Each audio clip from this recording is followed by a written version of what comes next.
This is Fredericton, the capital city of New Brunswick. With 2 universities, Fredericton has a large student and professor population. University of New Brunswick, the bigger of the 2 universities, attracts students from all over Canada, but also beyond. In a variety of programs, but particularly within the education department, there are many students who come from the other side of the globe, Bhutan.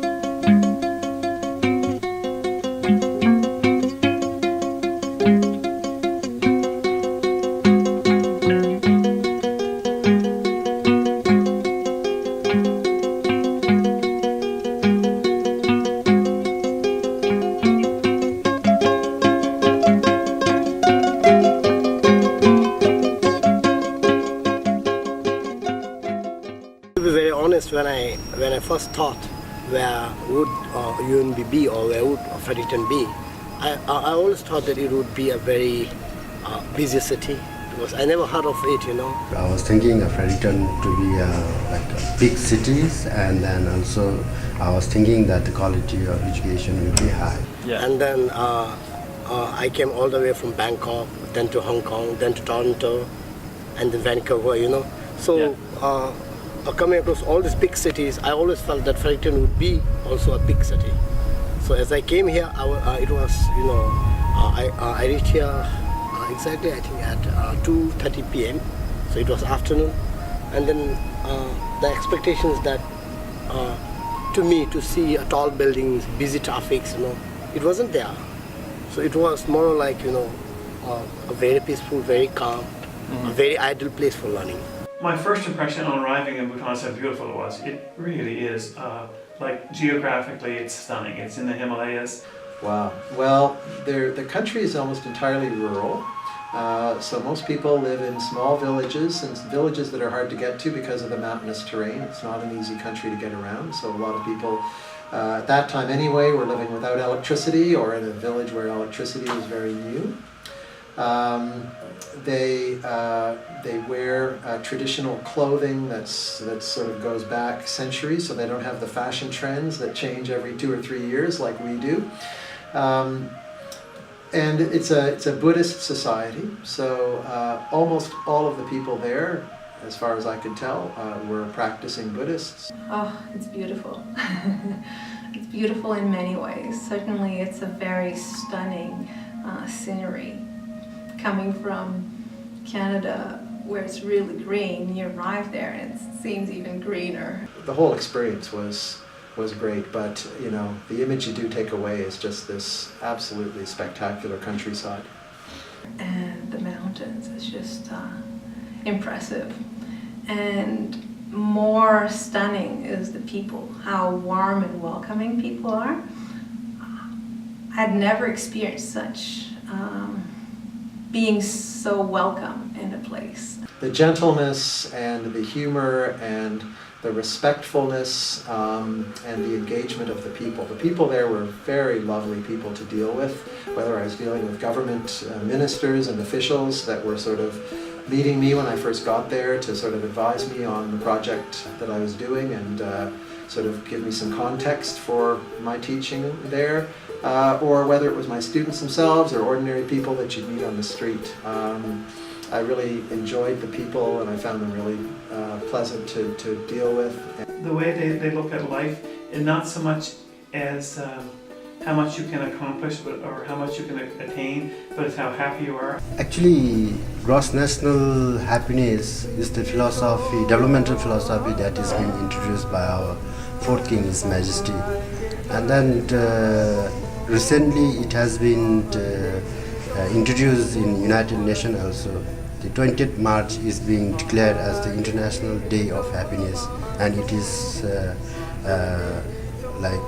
declared throughout the world, and especially in Bhutan it's a government holiday. So it's basically, it is more or less, it's very complicated to have that to all the general public, but still our government is trying very hard to have this gross national happiness as their developmental philosophy. When I say I'm from Bhutan, then everybody say like, oh, that's gross national happiness, the country of gross national happiness. And then fortunately this year we had a Happiness Day, International Happiness Day for the first time. It was initiated by Bhutan, in the United Nations. So it was yes. And then like when you say we want to have a gross national happiness, it doesn't mean that we forego the materialistic world we should have, but for the spiritual comfortness. I guess, like I said, the beauty of the place was one thing, and the friendliness of the people. Like it's considered a developing country, and oftentimes people look at outside countries coming in to help as trying to tell them what they're doing wrong, type of thing. And I never got that feeling in Bhutan. I know that UNB was either the first or perhaps the only Canadian university to respond to a request for help from people in Bhutan for help to sort of develop their education system, because they'd had a monastic and sort of Buddhist spiritually based education system up until the 1960s, when a Canadian Canadian Catholic priest, I understand, named Father Mackey, who was based in the country at the time, developed the first secular education system there. And so they were sort of looking for help, I think, to train graduate students and to support various things. And UNB responded, and the relationship began at that time and continued for decades. And it's still very active, obviously, with lots of Bhutanese students still coming here. About 90% of Bhutanese, who are outside country for their master's degree, graduated from UNB. Prior to my coming here, I used to work as a school principal.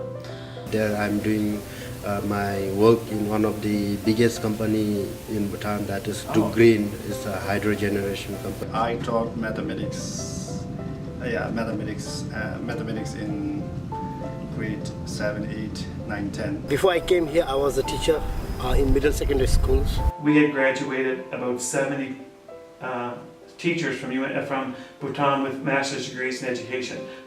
Often the challenge for people in villages in Bhutan is that they're subsistence agriculture. So they live well, but they don't have money. And it may cost $50 a year to buy the uniform and the books and maybe a few things for school. Even though school is free, they don't have that money because they don't have, it's all subsistence farming. So we thought, why not run across the country? The college where we used to live is 2.5 days east of the capital. And so we thought, let's just run back on the road. There's one road going across the country, so it's easy. And so at first we thought we'd do it just ourselves, and then our friend said, why don't you involve students? We thought, okay, we'll involve 1 or 2 students.